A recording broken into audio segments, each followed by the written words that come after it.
Hi, this is Zubin Vevaina from A to Z Graphology and welcome to this video. Now we are going to learn about capital letter N. The capital letter N has got one angle lesser than capital letter M.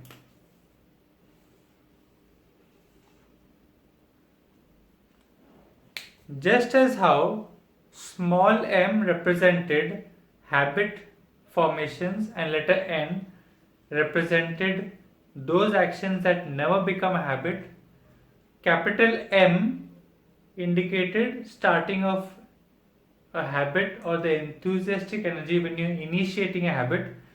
This capital N shows how a person starts doing an activity, but this activity will never become a habit. Let's take for example of shopping. Shopping is a very difficult thing to create as a habit. If I want to buy this t-shirt, let's say if this t-shirt is grey in color, this grey color t-shirt, how many times am I going to buy in my life? Unless I am Mark Zuckerberg who buys only grey t-shirts, I may not buy a grey t-shirt too many times in my life to make it a habit. So when a person is having a letter N structure capital, we are seeing how he is able to do a brand new activity which will not become habit as an initiating energy. This means that the person's spontaneity and analytical ability has to be spot on if he has to make sure that the letter N and the initiating energy is on target.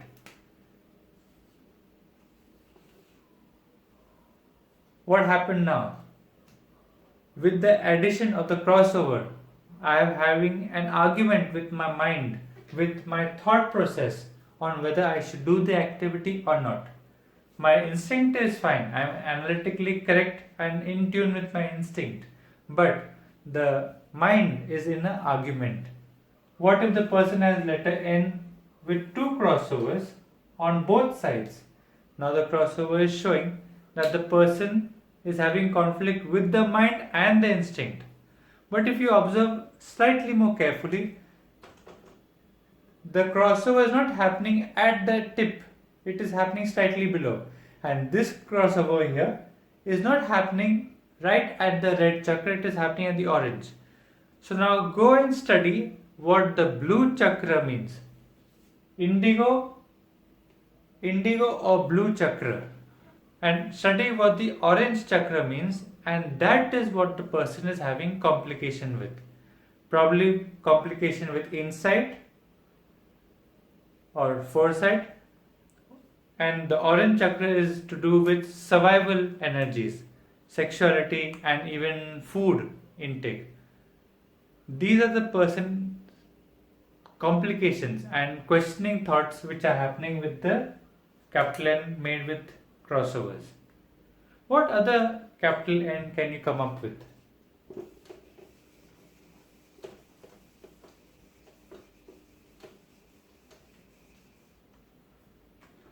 Have you ever seen an N like this? What if the person writes a small n like a capital N? I have seen this quite a few times in people's writing where they just don't want to write the sharp edged N all the time. They just want to write the normal small n but in a bigger size. This means that the person wants to be analytical only at the instinctive gut feeling area, but as they come to the mental ability, they want to, in a certain way, just chill out.